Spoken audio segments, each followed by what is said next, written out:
Olá, seja muito bem-vindo ao Jornal da Record News. Lembrando que essa edição também está ao vivo no nosso canal do YouTube e no Facebook da Record News. Agora vamos aos destaques desta sexta-feira. Brasil chega a 6.329 mortes por coronavírus. De acordo com o Ministério da Saúde, já são mais de 91 mil casos confirmados em todo o país. Com 2.511 mortes, São Paulo é o estado mais atingido. Já no Pará, as mortes quase triplicaram em apenas uma semana. É o maior crescimento entre os estados atingidos pela pandemia. O sistema de saúde funerário já sente os impactos. Explosão de processos trabalhistas. Por causa da Covid-19, Justiça do Trabalho recebe mais de 9 mil ações. Os valores dos processos passam de 570 milhões de reais. Auxílio emergencial é pago a mais de 50 milhões de brasileiros. Segundo o presidente da Caixa, Pedro Guimarães, 1 de cada 3 adultos recebeu o dinheiro. Os valores superam os 35 bilhões e meio de reais.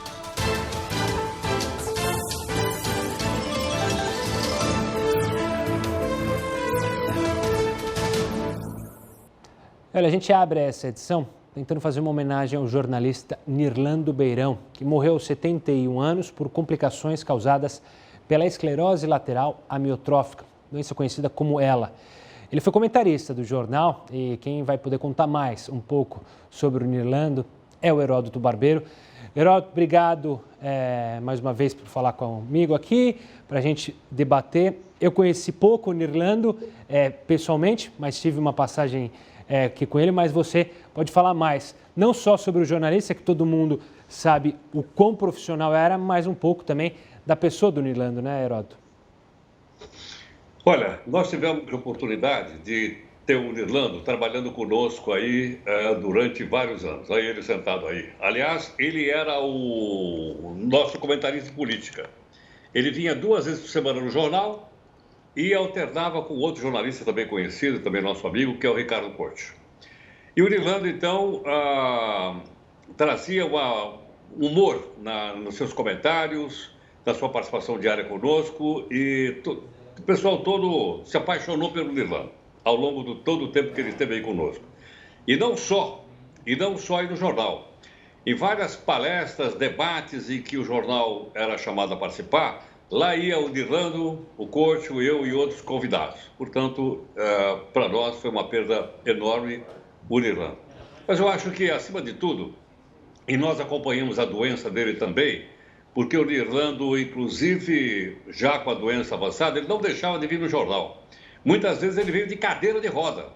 E o nosso pessoal todo aí corria lá, pegava a cadeira de roda e colocava o Nirlando sentado aí ao meu lado, para que ele pudesse fazer os seus comentários a respeito de política. Ele falava o que queria, eu sempre perguntava para ele, Nirlando, sobre o que você vai falar?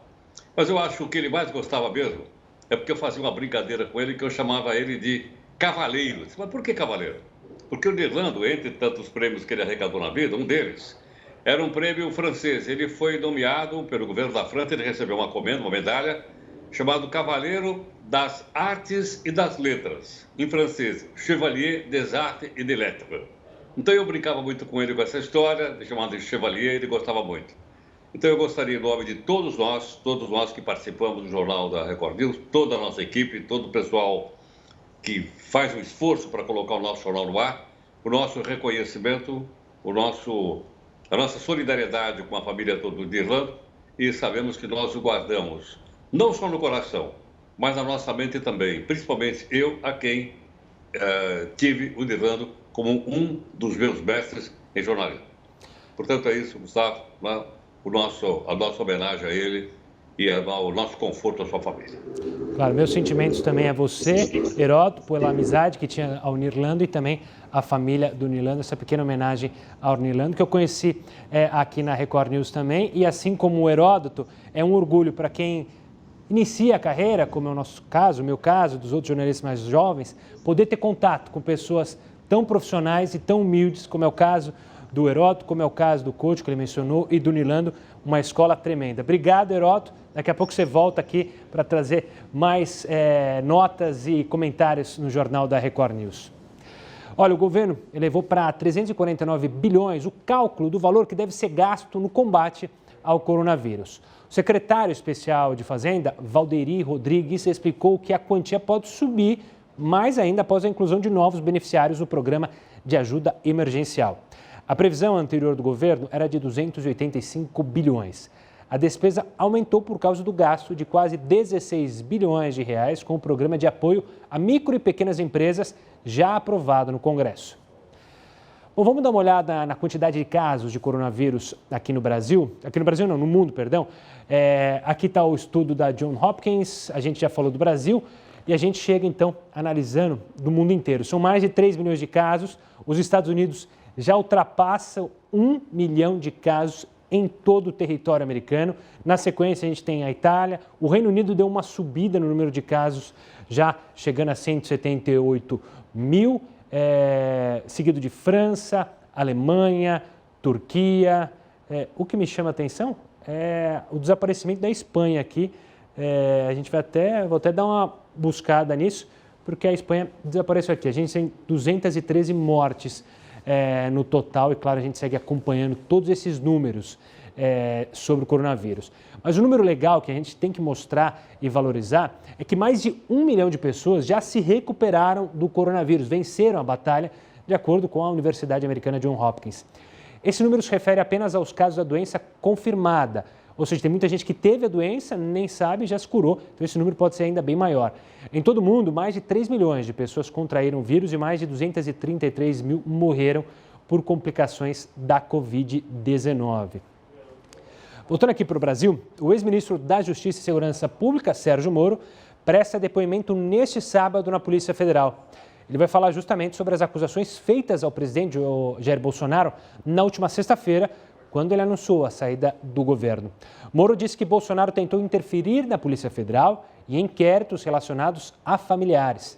Nesta quinta-feira, o ministro Celso de Mello, que comanda o caso, deu prazo de 5 dias para a polícia ouvir o depoimento do ex-ministro. Agora, a nossa pergunta do dia. Hoje, o Sindicato dos Atletas está divergindo da CBF sobre a volta do futebol nacional. Uns dizem que deve voltar, outros dizem que não deve voltar, atletas também já se posicionaram. E a gente quer saber agora a sua opinião. Você que é fã do esporte ou não é fã do futebol pode participar. Você concorda com a volta do futebol mesmo antes do fim do isolamento ou acha melhor aguardar um pouco? Mande sua opinião para o nosso WhatsApp, o 11 942 128 782. E também pode participar pelas redes sociais, hashtag JRNews e manda mensagem no Twitter, ou participa da nossa live no Facebook também, manda mensagem, e no YouTube a gente está chegando a quase 1 milhão, graças a você que prestigia o trabalho aqui da Record News. E olha, a gente tem ouvido muitos, mas inúmeros alertas sobre cuidados com as mãos, rosto e objetos pessoais. Mas e os alimentos? Será que estamos fazendo a higiene correta deles, da forma adequada? O que você acha? As carnes, por exemplo, precisam ser lavadas? E os grãos? A forma que você lava os alimentos pode, na verdade, aumentar o risco de contaminação? A gente vai mostrar isso daqui a pouquinho com outras dicas para manter os alimentos limpos e longe do coronavírus, mas é só no próximo bloco. Agora eu te espero em mais uma live.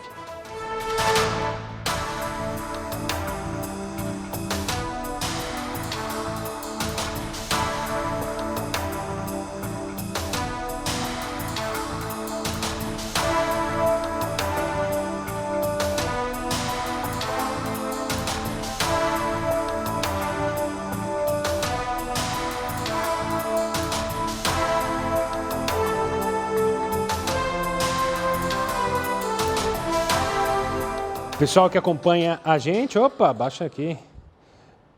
Vamos com a sua participação? A gente está querendo saber se você acha que tem que voltar ou não ao futebol. Betina, de Recife, não, mesmo com os portões fechados, que é a possibilidade aventada, o futebol é um esporte de contato e os jogadores ficariam sujeitos a um risco desnecessário. É bom lembrar que jogador de futebol também tem família, também tem esposa, também tem avô, avó, e poderia passar. Ele pode não ter o sintoma, pegar de outro jogador, repassar para familiares, é complicado, né? James de São Paulo capital, eu concordo sim, o futebol é a alegria de todos os brasileiros. É alguém que traz uma informação também que deve ser considerada. E é bom lembrar que o futebol não move só jogadores e técnicos. Também tem muita gente que se beneficia, que tem emprego com os clubes. A gente mostrou, já falou outras vezes, que clubes estão diminuindo o salário dos profissionais. Então seria uma vantagem voltar para justamente esse setor, pelo menos, conseguir se sustentar, né, James? Obrigado pela participação. Denise, de Belo Horizonte, não concordo com a volta dos jogos de futebol antes do fim do isolamento. A Denise é curta e direta, não trouxe muitos argumentos, mas deixou aqui a mensagem. O Joselito, de Florianópolis, se for sem torcida, acho que seria interessante. Assim a gente só acompanharia pela TV e evitaria essa monotonia, que também é bom lembrar, né, o Joselito, que ninguém nos ouça, mas tem muito jogo que é uma monotonia danada, né? Ainda mais nos estaduais. A Nelly, de Campo Grande, diz, caso voltasse agora, os jogos teriam que ser sem a presença de torcedores. E isso seria desanimador e antieconômico para os clubes. Na verdade, os clubes também têm o dinheiro da TV, né? Que eles acabariam ganhando, tem o dinheiro de patrocínio também, né? Não é 100%, né? A renda faz uma diferença enorme, mas é uma saída. José, de Blumenau, diz, sim, desde que mantenha uma distância segura entre os torcedores e medissem a temperatura na entrada. O José já pensa até em liberar torcedores. Obrigado, José. Um forte abraço. Esse foi o último ou tem mais um? Esse foi o último, né? Sim, é o último, então. Vamos dar uma olhada aqui no Face. O Carlos Antonieto participando, dando uma boa noite, trabalhando no feriado. Dia do trabalho é dia de trabalhar aqui pra gente. Um abraço a todos vocês. Boa noite, Regina. Uma boa noite ao Luiz Alberto Campos, que manda boa noite, Pererol, também. A Aninha tá ligadinha lá de Natal. O Marcos, respondendo a nossa pergunta, já diz, não concordo, temos que nos resguardar e os atletas de futebol também. Um bom feriado para o James, para Jaqueline, que diz que também acho que não tem que voltar ao futebol ainda não. O José Orlando Gonçalves de Aguilar também é contra a volta do futebol. A Aninha também. Já o Tsuguyo e... A Aninha fala que outras atividades precisam voltar antes que o futebol. Entendi. Tsuguyo poderia voltar a praticar os jogos de futebol, mas com portões fechados. O José também segue nessa mesma linha. A gente acompanha mais, daqui a pouco a gente traz mais participações do Facebook, porque travou o meu aqui, então a gente volta daqui a pouquinho com mais a sua participação. Lembrando que você participa tanto no Facebook, no WhatsApp e também lá no Twitter, #JRNews, comente o que você quiser do jornal, críticas, elogios e também sobre as nossas reportagens. Em 10 segundos eu estou de volta na tela da sua TV.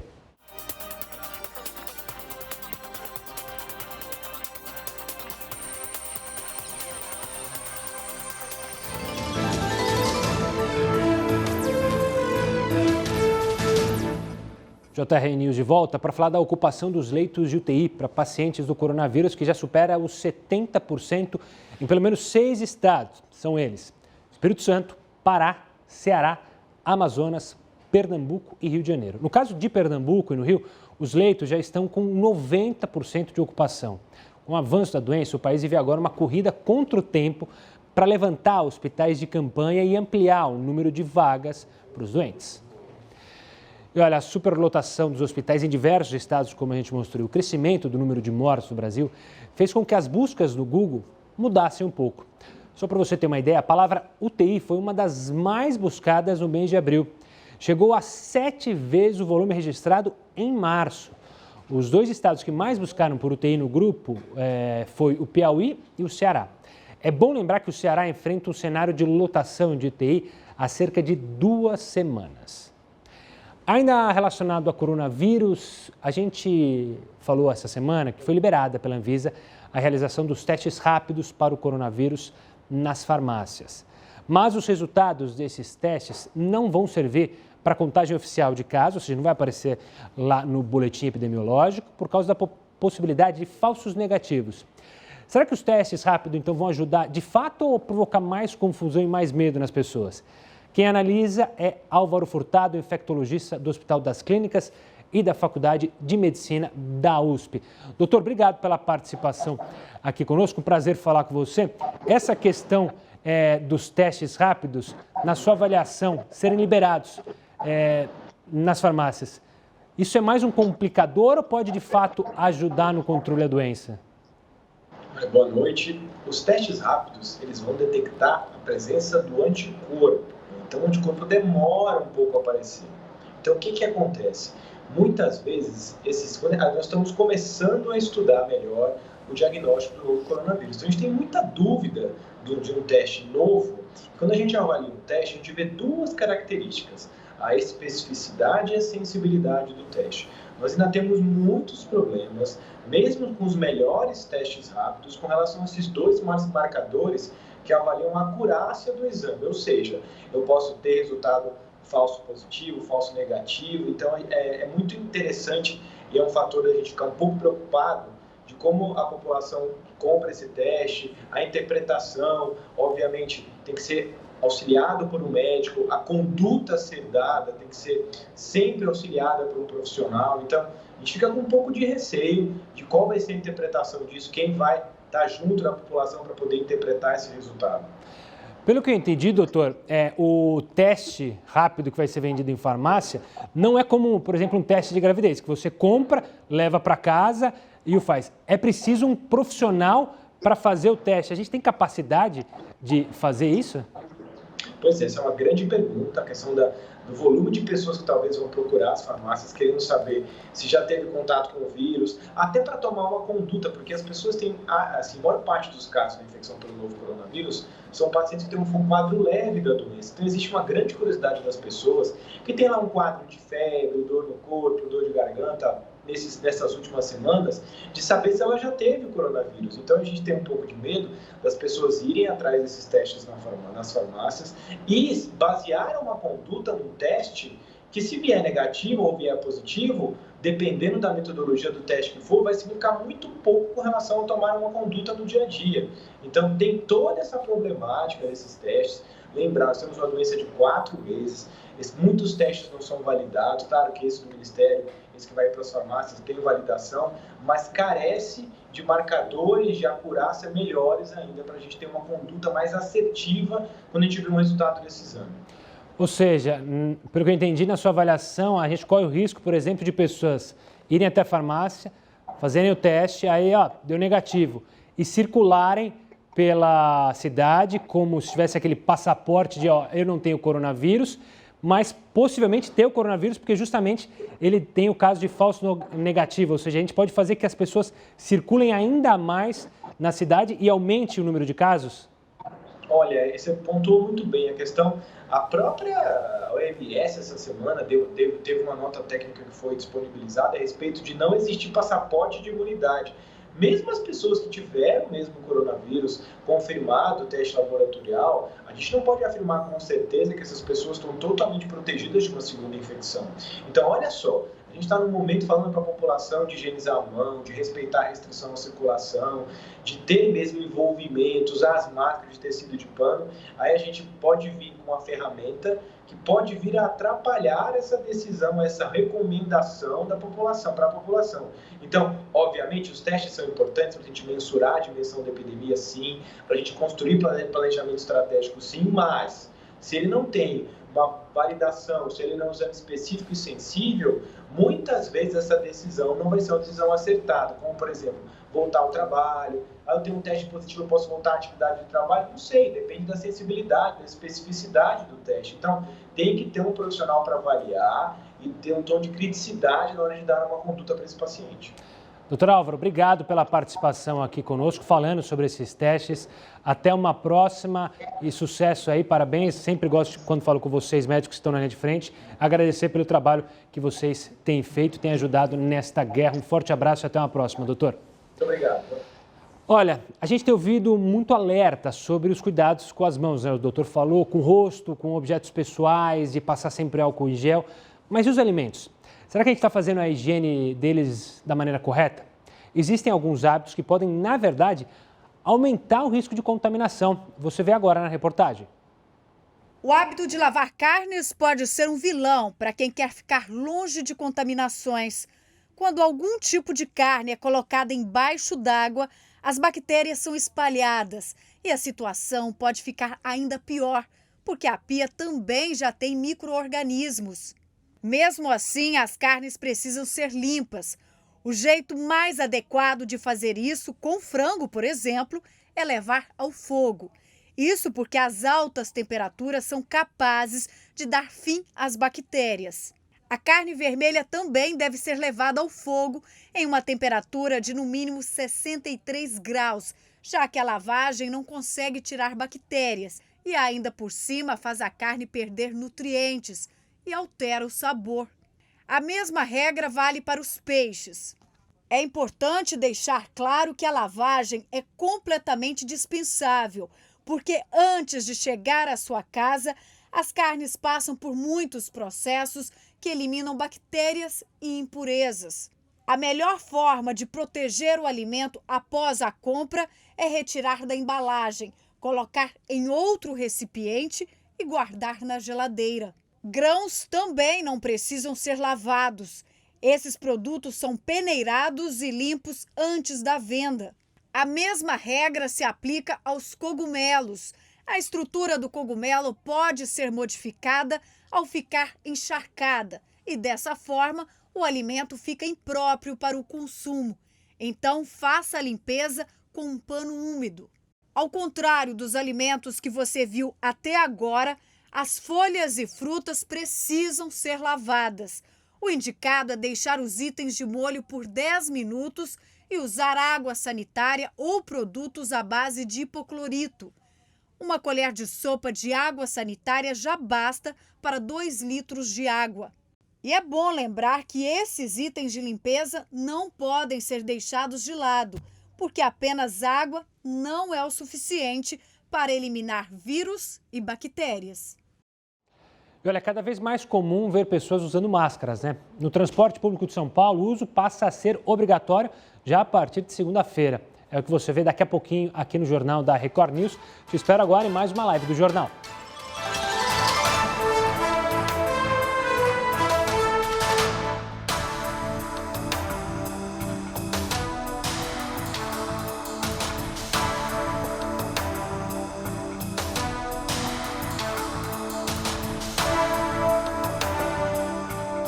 Olá, turma, para mais uma rodada de participações de vocês aí de casa. A gente vai, então, para o Rio de Janeiro viajar com o Mário. Ele diz que não concorda a volta do futebol, até porque sem plateia não existe futebol, nem basquete, nem vôlei, né? A plateia faz parte do espetáculo. Nilza de São Paulo, de jeito nenhum, o futebol não deve voltar antes do fim do isolamento. Essa é a opinião da Nilza. Obrigado, Nilza.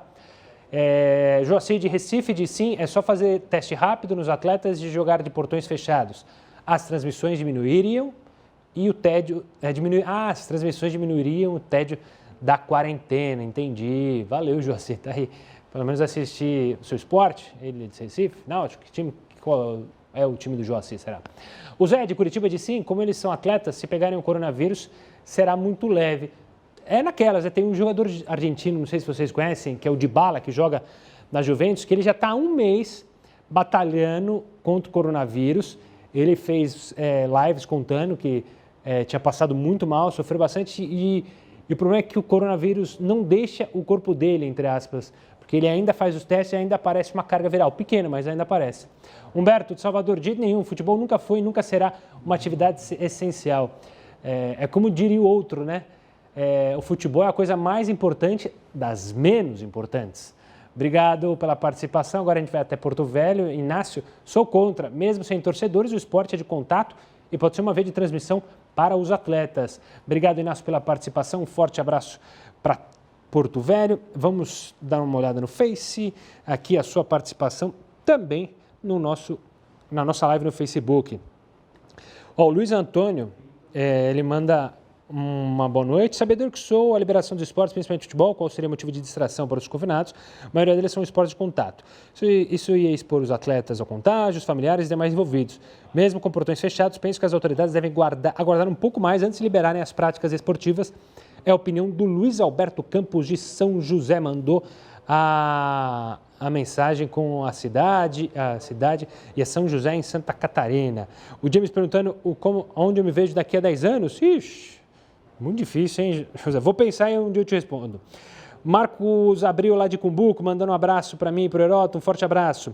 A Toninha, ela acha um absurdo o Moro ser interrogado como um bandido. Meu Deus, o homem que largou a carreira para um projeto, um foco, sou de Guarulhos. Na verdade, ele não está sendo interrogado como um bandido. É porque você acompanhou aqui na Record News, ele fez acusações ao presidente.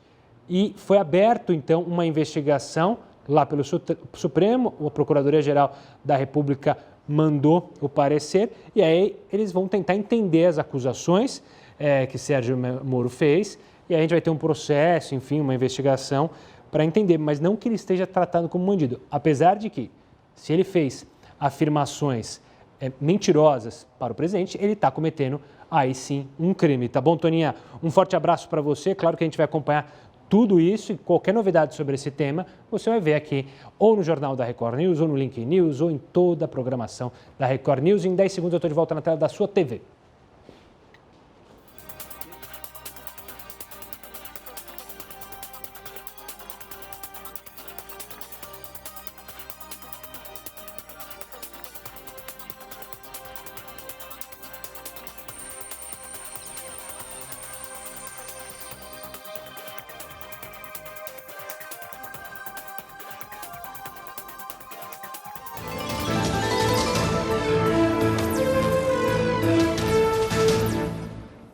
JR News de volta para falar que nesta sexta-feira o Amazonas registrou mais 469 casos de coronavírus e 51 mortes. No total já são 5.723 casos e 476 mortes. A crise na saúde fez com que a Assembleia Legislativa de lá aceitasse pedido de impeachment do governador Wilson Lima e do vice Carlos Almeida. O pedido foi assinado pelo presidente do sindicato, Mário Viana, que afirmou que o governador e o vice cometeram crimes de responsabilidade pela quebra da probidade administrativa. A partir da admissão, uma comissão vai avaliar a denúncia e deve elaborar um relatório final pela admissão ou não do impeachment. O Amazonas está vivendo um colapso. Alguns SPAs de Manaus estão superlotados. Acompanhantes de pacientes chegaram a implorar por atendimento nas portas dos hospitais. Enfermeiros e técnicos em enfermagem fizeram paralisações, denunciando o atraso de salários e a falta de equipamentos individual para trabalhar em combate ao novo coronavírus. Infelizmente, a saúde está em colapso. Está sucateada, nós não temos condições de serviço. Outra situação que não ficou bem explicada pelo governador Wilson Lima foi a compra de 24 ventiladores hospitalares, feita em uma empresa de vinhos, no valor de quase 3 milhões de reais. E olha, agora falando da Assembleia Legislativa daqui de São Paulo, a Casa aprovou um projeto que prevê a redução dos salários dos deputados. Atualmente, cada um dos parlamentares custa cerca de R$220 mil por mês. Quem tem todos os detalhes é o Heródoto Barbeiro. Diga lá, Heródoto. Gustavo, essa reportagem que você mostrou agora há pouquinho me chamou a atenção o seguinte: a saúde está em caos em Manaus. Será que lá tem estádio de futebol? Tem, Arena Amazônia. Pois é. Então não tem. Estádio de futebol tem. Grana para uma coisa tem, outra não tem. E lembrando... Mas olha, Gustavo... Só lembrar que... tem estádio lá em Amazonas, a Arena Amazônia, e ela não tem nem time na primeira divisão do futebol brasileiro. Acho que nem na segunda, só até checar. Mas é um estádio gigantesco para nada. Não só lá, né? Sim. Cuiabá é a mesma coisa. Tem um estádio também de futebol imenso, mas não tem hospitais como esse que a gente está mostrando aí. Agora, Gustavo, é o seguinte, a gente falou aí a respeito da redução de salários na Assembleia Legislativa de São Paulo, que foi divulgado pelo presidente da Assembleia. Tá? Mas eu queria lembrar o seguinte, a época agora é de fazer média. A Câmara Municipal de São Paulo fez a mesma coisa, a Assembleia fez a mesma coisa. E a gente não sabe muitas vezes quanto é que custa um deputado. Um deputado federal está custando mais ou menos para o nosso bolso R$130 mil por mês. 130, 135. Um senador custa R$140 mil por mês para o nosso bolso. No caso aqui da Assembleia de São Paulo, eu peguei o volume lá, que é 1 bilhão e 300 milhões, e dividi pelo número de deputados. Cada deputado de São Paulo custa a bagatela de R$127 mil por mês. Cada deputado. Então você vê que um deputado estadual em São Paulo custa tanto quanto um deputado federal. Agora, seja da Assembleia, seja da Câmara, seja do Congresso, toda essa grana sai do nosso bolso, sai dos nossos impostos. Então o que eles estão fazendo, obviamente, agora é uma tentativa de parecer bonzinho diante da crise e não esquecendo que aí para frente tem eleição. Eleição para prefeito e eleição para vereador. E todos eles vão estar empenhados em eleger os seus prefeitos e os seus governadores. Numa troca, porque daqui 2 anos esse pessoal ajuda de novo essa turma a ficar no poder legislativo. Claro depende do voto de cada um de nós, das pessoas tomarem consciência disso e escolherem, então, os melhores. Mas é bom que saiba quanto custa para o nosso bolso, nossa arrecadação de imposto, um deputado estadual, um vereador ou um membro do Congresso Nacional. É muita grana, custa muita grana. É muita grana mesmo. Herói, daqui a pouco você volta aqui no Jornal da Record News. Agora a gente fala do Supremo Tribunal Federal, que concluiu aquele julgamento e rejeitou uma ação que pedia a liberação do aborto para grávidas infectadas pelo Zika vírus. A relatora do caso, ministra Carmen Lúcia, votou pela rejeição da ação e foi acompanhada por todos os outros ministros. Só Luiz Roberto Barroso foi o único que, apesar de também ter votado pela rejeição da ação, apresentou ressalvas.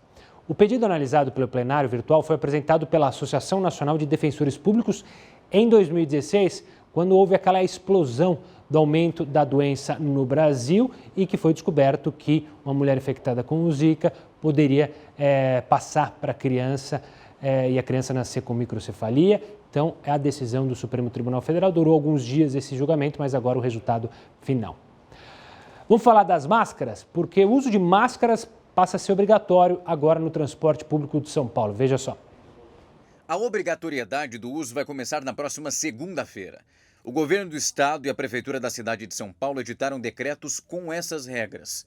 O governador João Dória decretou que, enquanto durar a quarentena no estado, o uso de máscaras de proteção facial se torna obrigatório pelos usuários do transporte público. Essa medida vai valer para funcionários e passageiros do metrô, da CPTM e dos ônibus intermunicipais e rodoviários. O texto ainda estabelece que as empresas vão ter permissão para impedir a entrada e a permanência de pessoas que não estiverem usando as máscaras. O decreto do prefeito Bruno Covas é mais amplo e inclui motoristas e passageiros dos aplicativos de transporte. Em entrevista coletiva, o governador João Dória esclareceu como a obrigatoriedade vai funcionar. Todos os motoristas de aplicativo de táxis no estado de São Paulo deverão obrigatoriamente, a partir do dia 4 de maio, estarem trabalhando com máscaras. E todos os usuários também destes serviços, táxis e aplicativos, também deverão usar máscaras. O motorista estará apto a negar a corrida ou o serviço de transporte ao passageiro que não estiver portando máscara. A SP Trans vai ser responsável pela fiscalização dos terminais da capital paulista. Enquanto isso, o Departamento de Transportes Públicos vai garantir que os aplicativos cumpram as regras. Ainda não está claro se essa medida é apenas educativa ou se o descumprimento vai gerar um tipo de multa. A única informação nesse sentido é de que, nos casos dos ônibus, as empresas podem ser multadas em cerca de R$3 mil por cada veículo que seja flagrado com uma pessoa sem máscara. Olha, você viu aqui no Jornal da Record News notícias sobre o setor do turismo, que prevê um colapso e, inclusive, enviou uma carta aberta ao governo federal para pedir socorro. Para falar sobre essa carta e sobre o impacto do coronavírus no setor, eu converso agora com a Líria Cavalheiro, porta-voz da Federação Brasileira de Hospedagem e Alimentação. Líria, obrigado pela participação aqui conosco. O que existe nessa carta? O que está nessa carta de pedido de socorro para o governo federal? Bom, boa noite a todos. Essa carta o turismo está pedindo socorro para o governo federal, né? Nós precisamos, nesse momento, o sistema de turismo no Brasil todo está em lockdown nesse momento, então nós precisamos de socorro, né? O governo já fez algumas medidas na área trabalhista, com a medida provisória 936, mas mesmo essa medida nós vamos precisar de prorrogação, porque a nossa expectativa é que a gente só comece a revigorar o turismo no Brasil no final do ano e recuperação mesmo só dentro de 3 anos. Precisamos de linhas de crédito, que elas não estão disponíveis nesse momento, né? Linhas de crédito tanto pequeno até o grande, representante da área turística. E também precisamos, em relação aos impostos, né? Que a gente tenha maior prazo para pagamento desses impostos, fixação de novos refis e medidas que sejam direcionadas exatamente para o setor de turismo, porque já em todas as pesquisas que saíram nesse momento, é o setor mais atingido, né, no Brasil e no mundo todo pela Covid-19. Línia, você trouxe um dado que chamou claro a minha atenção, acho que chamou as pessoas de casa. A expectativa para, pelo menos, voltar ao que era antes da pandemia é de 3 anos, é isso mesmo? Nós já viemos durante muitos anos com uma crise muito grande no turismo no Brasil, né? Enfrentamos esse problema durante os últimos 3 anos e tínhamos a expectativa que 2020 seria o ano da retomada. Mas nós tivemos um janeiro até muito favorável, mas já no final de fevereiro já começamos a sentir os impactos já da crise do Covid-19, que já começava na Ásia e vinha para a Europa. Então, realmente, para nos recuperarmos, né, termos talvez o setor saudável, a gente precisa pelo menos de uns 3 anos. E Lilian, a gente imagina que assim que a pandemia for passando, vai demorar para as viagens internacionais voltarem com toda a força. A gente tem que ter um plano, pelo menos o setor do turismo, o governo federal, um plano para fomentar o turismo nacional, ou seja, para as pessoas viajarem aqui no Brasil, para justamente dar o fôlego para o turismo nacional nessa recuperação. O setor já está pensando nisso, em como retomar as atividades da maneira mais rápida e mais certeira? A gente acredita que essa possibilidade da gente, com toda essa dificuldade de tráfego aéreo, né, entre os países, né, a gente acredita e já tem muitas notícias, né, notícias, por exemplo, que a Itália não abre o seu espaço para receber turistas até o final do ano, né, a China abriu o turismo interno, mas também não abre ainda para a chegada de turistas estrangeiros, vai ser o mesmo problema do Brasil. Então, nós temos que fomentar o turismo interno para que a gente, pelo menos, tenha aí, que o setor realmente tenha algum tipo de aquecimento, né, a gente acha que pelo menos na temporada. Claro que também a gente espera que o dólar tão alto também colabore, porque a gente tem um turismo interno melhor, mas a nossa esperança é realmente que nesse período de grande dificuldade, que a gente não tem ainda os voos internacionais, né, a possibilidade de intercâmbio com outros países, é que a gente tenha um turismo interno aquecido, pelo menos aí pelo final do ano, quando a gente espera que a gente já tenha passado por essa crise tão grande que o país tem passado. Lilian, será que a gente pode... Muita gente fala, né, que às vezes coisas ruins acontecem para a gente tirar ensinamentos positivos e melhorar. O setor do turismo, como você bem disse no começo da nossa conversa, aqui no Brasil, ele engatinha. A gente tem um país maravilhoso, mas que não recebe a visita de muitos turistas. Será que esse momento a gente vai poder olhar para o setor do turismo em especial e, quem sabe, dar aquela reviravolta que a gente espera há anos? Você disse bem que a gente acreditava em trazer mais turistas. Talvez seja pensar assim positivamente. Será que a gente pode pensar assim? Nós tínhamos muitas barreiras com o problema dos vistos, né? Essas barreiras foram retiradas no final do ano, então a gente tinha uma expectativa, como eu lhe falei, que a gente teria um 2020 muito bom e que a gente tivesse esse incremento também do turismo externo, né? Que a gente recebesse muito turistas dos outros países. É claro que a gente espera e a gente tem trabalhado muito com o Ministério do Turismo, e além do Ministério do Turismo, o Ministério da Economia, o Poder Legislativo, para que a gente tenha medidas especiais para o setor do turismo. Que, como eu já lhe falei, a gente já tem pesquisas no Brasil, só no primeiro mês do Covid, o setor do turismo teve um impacto de 67% de redução. E essa realidade não é só nossa, mas o setor do turismo está impactado em todo o mundo. Então, a gente espera que o governo federal tenha medidas específicas para o setor de turismo. Porque realmente a dificuldade, ele foi o que sofreu primeiro, porque nós já estamos com baixas desde fevereiro, e vai ser o último a retornar, porque a gente tem dificuldade nas barreiras, o número de aviões, de voos, inclusive internos do Brasil, foi reduzido significativamente. Então, nós esperamos realmente que tenha medidas focadas no turismo e a gente primeiro desenvolver o turismo interno aqui para esse primeiro aquecimento da nossa economia e do turismo e depois passarmos para receber, quem sabe, mais turistas estrangeiros no nosso país, né? Porque temos uma costa tão linda, tantos pontos turísticos incríveis no Brasil e realmente a gente fica sempre a desejar, a gente sempre espera que cheguem mais turistas estrangeiros e tem um número bem menor do que o esperado, né? E do que a gente pode produzir. Então, nós esperamos que o governo, nesse momento, olhe para o turismo com olhos diferentes, né? Com toda a potência que o turismo tem. Hoje, a gente representa 8,1% do produto interno bruto, então, e podemos representar bem mais com todas as belezas naturais que nós temos e que estão passando nesse momento aí na televisão. Tá certo. Lilian, quero agradecer demais a sua participação aqui para falar sobre o setor do turismo. Um forte abraço e até a próxima. Olha, todos os anos, quer dizer, o dia 1º de maio é marcado por vários eventos culturais que homenageiam profissionais indispensáveis para o país e eventos espalhados por todas as cidades do país. Hoje, apesar de não haver eventos, muitos trabalhadores precisam ser lembrados. Veja na reportagem. Todo mundo que luta por um país melhor merece uma homenagem. Seja cuidando de alguém, transportando as pessoas de um lugar a outro, ajudando na construção de uma casa. Mas nesta época de pandemia, alguns se tornaram protagonistas. Os médicos, enfermeiros e demais profissionais de saúde que atuam na linha de frente ao combate do coronavírus devem receber nossos agradecimentos. Eles foram os primeiros a comemorar quando o paciente deixava o hospital curado. Criaram um movimento pedindo que as pessoas ficassem em casa enquanto eles estavam lá, lutando por nós. Fica estampado na fisionomia o esforço. Os rostos estão marcados pelas várias horas usando óculos de proteção. São plantões extensos que muitas vezes ultrapassam 12 horas diárias, com falta de equipamentos básicos e condições mínimas. Nós não temos material.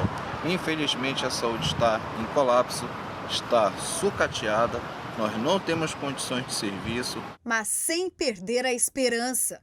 E pela primeira vez no mundo, eles foram reconhecidos como deveriam. Os profissionais da saúde já foram homenageados no Cristo Redentor.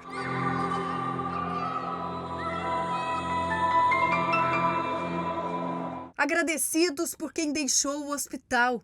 Muito obrigado por esta minha vida. E também por um país inteiro que se uniu em um só gesto e organizou um movimento chamado Aplausos na Janela. Uma simples maneira de agradecer a todos esses trabalhadores que estão fazendo a diferença no país e no mundo. E olha, a Caixa Econômica Federal anunciou hoje que os nascidos dos meses de setembro e outubro, já aprovados para receber o auxílio, vão poder sacar o dinheiro a partir de amanhã. Para isso, a Caixa afirma que vai abrir 900 agências neste sábado, das 8 da manhã às 2 da tarde, exclusivamente para o pagamento do benefício. Mais de 50 milhões de brasileiros já receberam o auxílio, apesar do número enorme ainda esperar para serem aprovados. O valor já disponibilizado supera os 35 bilhões e 500 milhões de reais. Olha, o coronavírus tem mudado muita coisa na nossa vida e na vida do país. E está lotando a Justiça Trabalhista de processos. Pois é, a plataforma Termômetro Covid-19 reúne todas as causas. Eu converso com o Caio Santos, CEO da Data Lawyer, startup que foi responsável por esse levantamento. Obrigado pela participação, Caio. Vamos tentar, então, mostra esses dados para a gente sobre quantos processos a gente teve na Justiça Trabalhista só nesse período pós-Covid-19? Olá, Gustavo, tudo bem? Boa noite. Bom, vamos lá. Esse estudo, primeiramente, ele foi feito somente com processos distribuídos aí a partir de 2020. E a partir de 2020, a gente buscou, como é que foi a metodologia, né? A gente buscou, dentro de todos os dados públicos da Justiça do Trabalho, a gente buscou processos onde citavam os termos Covid-19 e ou coronavírus e ou pandemia. E aí a gente coletou esses dados da Justiça do Trabalho e selecionamos esses processos. Então, esse é um termômetro, esse é um material que é atualizado diariamente, né? E hoje, falando agora, estou olhando aqui agora, nós estamos com 10.079 processos. Esses processos, como eu disse, aqui dentro desse escopo, onde citaram os termos Covid-19 e ou pandemia e ou coronavírus. E a gente consegue detalhar parcialmente, pelo menos, esses processos, consegue saber aonde que há mais processos? São Paulo, Minas, Rio? Qual é a justiça que está tendo que trabalhar mais? Sim, primeiro a gente dividiu esse material em ações coletivas e em ações individuais. Esse valor esse número que eu falei, ele é o total, né? Somando ações coletivas, individuais, ele é o valor total. Somando tudo, hoje a gente tem um valor total de causas que está em 596 milhões de reais. Então, hoje já se discute na Justiça do Trabalho, e é legal deixar claro aqui que esse valor ele não remete diretamente ao valor de uma eventual condenação, né? É um valor que está sendo discutido. Mas hoje já se discute na Justiça do Trabalho 596 milhões de reais. E se a gente descer aqui no material, a gente vê que o estado de São Paulo é o estado onde tem o maior volume, né, de causas, com 2.248 processos. No estado onde tem o valor total de causa, onde tem o maior valor envolvido em discussões, é Minas Gerais, com 193 milhões, e o valor médio de causas está no estado de Goiás. O estado de Goiás é onde tem o maior valor médio de causas, né? E, Caio, me diz uma coisa, a gente consegue também saber qual é o maior tipo de casos que tem entrado na Justiça Trabalhista? Você falou aí em ações coletivas e também em ações individuais. A gente consegue enxergar, entender o que são de funcionários que foram demitidos, ou outro tipo de coisa? Sim.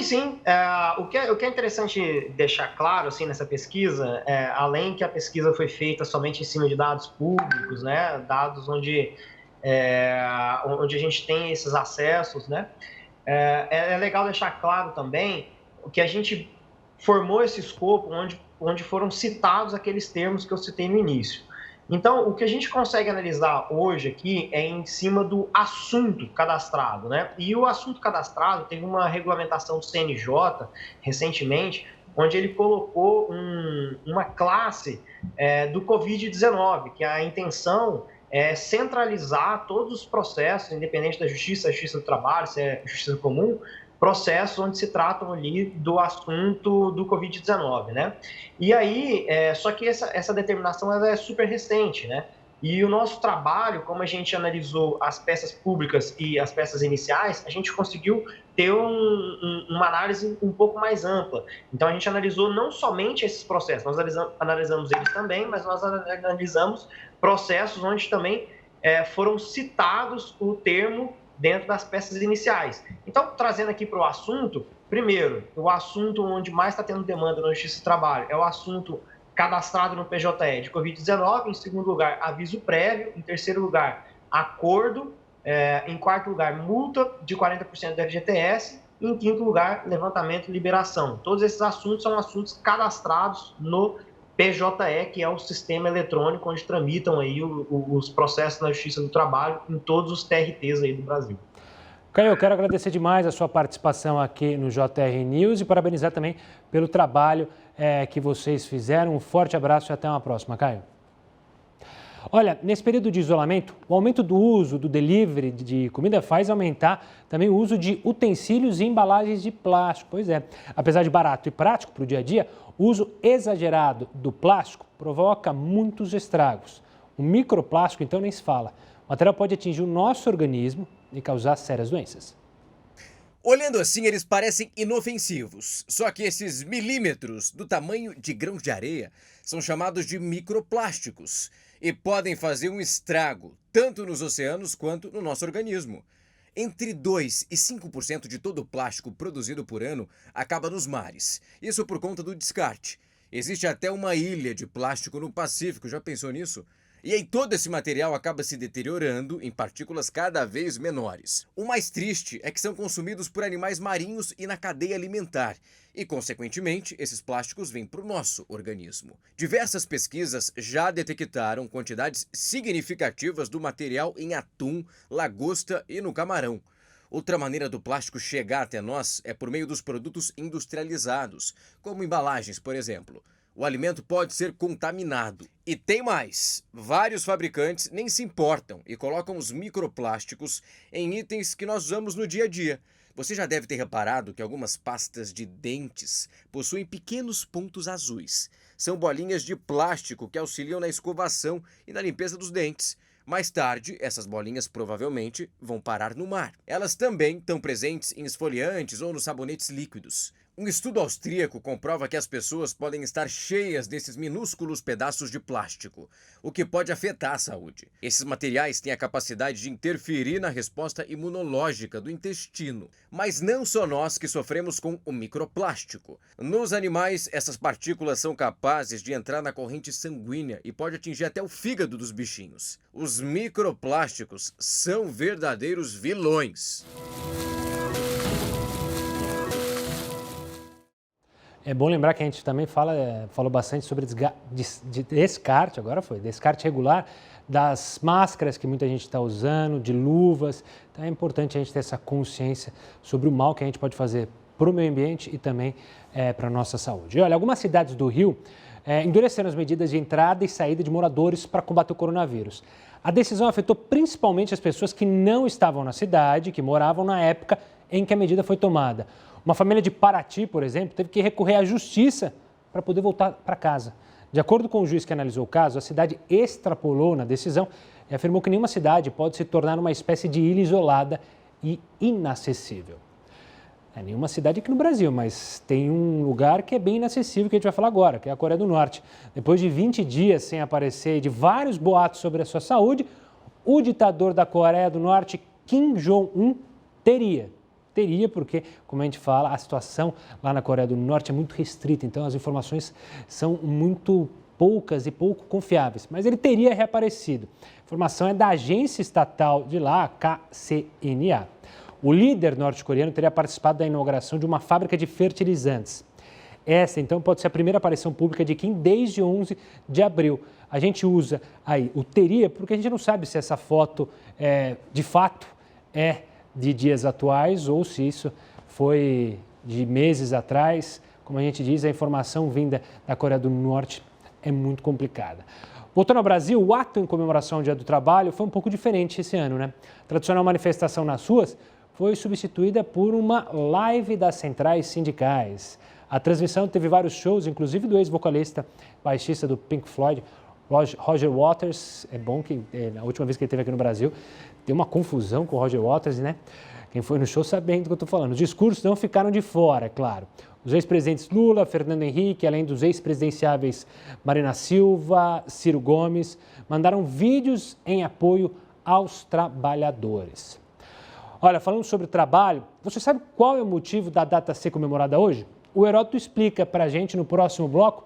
Agora a gente vai para mais uma live e eu espero vocês.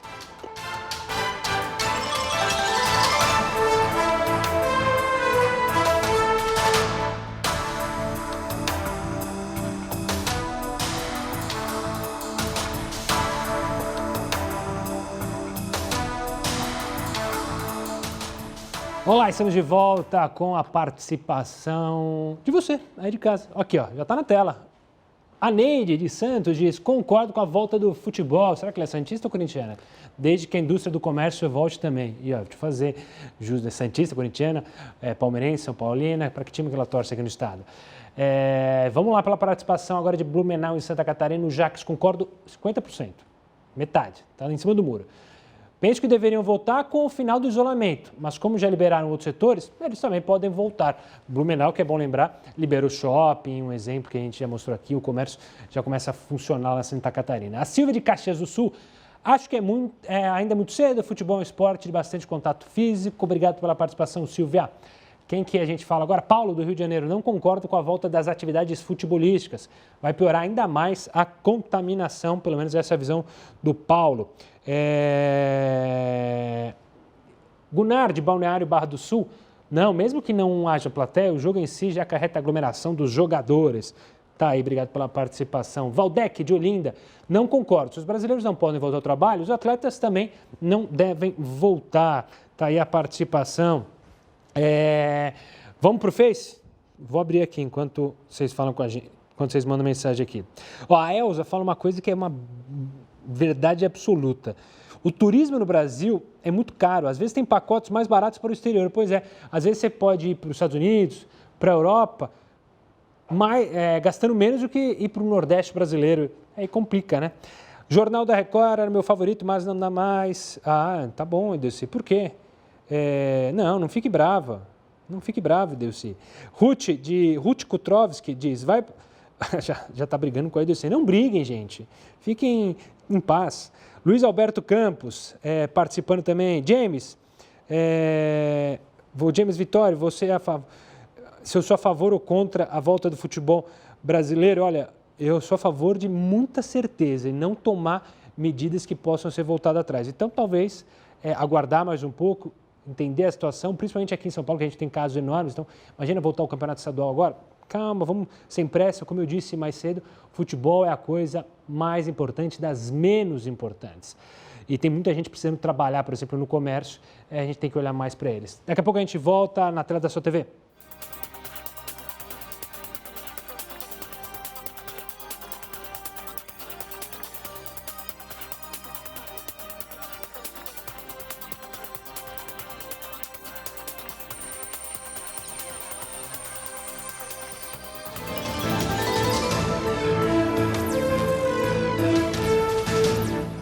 Estamos de volta para falar com o Heródoto Barbeiro. Ele vai explicar para a gente por que o Dia do Trabalho é comemorado hoje.